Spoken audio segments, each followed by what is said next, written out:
শুক্রবার মানেই স্পেশাল একটা দিন, আর এই দিনে কিন্তু সবাই ভালো কিছু রান্না বান্না করে। তো আমিও অনেক কিছুই রান্না বান্না করেছিলাম, তো পুরো ভিডিওটি দেখতে হবে আজকে আমি কি কি রান্না করলাম। তো হ্যালো এভরিওয়ান, আসসালামু আলাইকুম। সবাই কেমন আছেন? আলহামদুলিল্লাহ, আল্লাহ তাআলার রহমতে আমিও ভালো আছি। তো ফার্স্টে আমি দেখিয়ে দিয়েছি কি কি রান্না করব। তো আমি ফার্স্টে ডালটা রান্না করব, তার জন্য প্রেশার কুকার বসিয়ে দিয়েছি। তারপর তেল আর শুকনো মরিচ কুচি, দারচিনি, তেজপাতা, কাঁচামরিচ আর পেঁয়াজ কুচি দিয়ে নিয়েছি, দিয়ে ভালো করে লাল করে ভেজে নিয়েছি।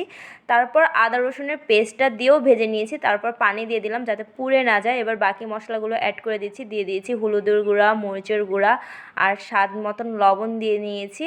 তারপর হচ্ছে 1 টেবিল চামচের মতন গরম মশলার গুঁড়া দিয়ে মশলাটাকে কষিয়ে নিচ্ছি। আমি প্রেশারে ডালটা রান্না করব, কারণ প্রেশারে না রান্না করলে কিন্তু সিদ্ধ হবে না, বুটের ডাল অনেক শক্ত হয়, তার জন্য প্রেশারে রান্না করব। আর আমি চর্বি দিয়ে রান্না করব, গরুর চর্বি দিয়ে, তার জন্য চর্বিটা আগে দিয়ে নিয়েছি। দিয়ে চর্বিটাকে ঢাকনা দিয়ে ঢেকে 5 মিনিটের মতন ভাজা ভাজা করে কষিয়ে নিয়েছি। যখন একটা সুন্দর স্মেল বার হয়েছে সেই পর্যায়ে বুটের ডালটা আমি ধুয়ে রেখেছিলাম সে ডালটাও দিয়ে দিলাম, দিয়ে একটু পানি দিয়ে আবার বুটের ডালটাকেও একটু কষিয়ে নিব ঢাকনা দিয়ে ঢেকে। কষানো হয়ে গেলে আমি আবার পানি দিয়ে দিব ডালটা রান্না করার জন্য। দিয়ে এখন আমি আর কিচ্ছু করব না, ঢাকনাটা মেরে দিয়ে আমি সিটি তুলে নিব 3 থেকে 4টার মতন, তাহলে কিন্তু আমার ডাল রান্না হয়ে যাবে। আর বুটের ডালটা আমাদের বাড়িতে অনেক ভালো খায়, আমার ভাইরা অনেক পছন্দ করে। চর্বি দিয়ে রান্না করে দিলে ওদের আর কিচ্ছু লাগবে না, এই ডাল দিয়েই খেয়ে নিবে। তো ডালটা রান্না করা হয়ে গেলে আমি এখন ভাজি করব। তো ফার্স্টে চাল কুমড়া ভাজি করব, তার জন্য আম্মু মরিচের গুঁড়া, লবণ আর হলুদের গুঁড়া দিয়ে চাল কুমড়াটা মাখিয়ে দিয়েছে সুন্দর করে, কারণ আমার আবার হাত জ্বলে। তো ভাজি করার জন্য একটা লোহার কড়াই বসে দিয়েছি তেল দিয়ে। তারপর এপিঠ ওপিঠ একদম লাল করে কড়া কড়া করে ভাজি করে নিয়েছি। আর আমার কিন্তু চাল কুমড়া ভাজি আর বেগুন ভাজি অনেক পছন্দ, কার কার ভালো লাগে কমেন্ট করে কিন্তু জানাবেন। তো চাল কুমড়াগুলো ভাজি করা হয়ে গেলে আম্মু বেগুনটাকেও একই প্রসেসে হলুদের গুঁড়া, মরিচের গুঁড়া, লবণ দিয়ে একটু পানি দিয়ে মাখিয়ে দিয়েছে এরকম করে লাল লাল করে। এবার হচ্ছে আমি বেগুনগুলোকেও ভেজে নিব কড়াইতে তেল দিয়ে। আমার আবার বেগুন রান্নার চাইতে বেগুন ভাজাটাই কিন্তু খেতে ভালো লাগে, কার কার আমার মতন বেগুন ভাজা ভালো লাগে কমেন্ট করে জানাবেন। তো বেগুন ভাজাটাও আমি কিন্তু একদম লাল লাল করে ভেজে নিয়েছি। আর এদিকে আব্বু সিঙ্গারা এনেছিল, সিঙ্গারাটা খেয়ে নিয়েছি। এবার হচ্ছে আম্মু গরুর গোস্তটা মাখিয়ে বসে দেবে। আম্মুর হাতে গরুর গোস্ত মজা হয়, তার জন্য আম্মুকে বললাম তুমি গরুর গোস্তটা রান্না করো। তো গরুর গোস্ত আম্মু সুন্দর করে কেটে ধুয়ে নিয়েছে। তারপর তেজপাতা, দারচিনি, তারপর পেঁয়াজ কুচি, কাঁচামরিচ কুচি, হলুদের গুঁড়া, মরিচের গুঁড়া, আদা রসুন বাটা, স্বাদ মতন লবণ আর গরম মশলার গুঁড়া সব কিছু দিয়ে আর সয়াবিন তেল দিয়ে সুন্দর করে মাখিয়ে নেবে হাতে একদম কচলায় কচলায়। আর কিন্তু আম্মু 2-3টার মতন মনে হয় আস্ত রসুনও দিয়েছিল।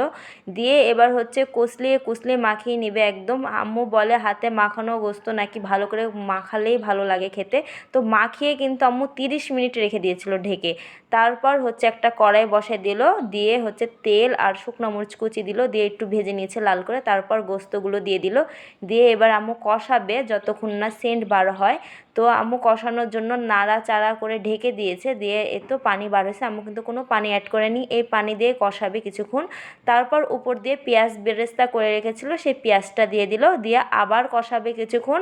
আর আম্মুর হাতের এইভাবে কিন্তু গরুর গোস্ত রান্নাটা অনেক মজার হয়।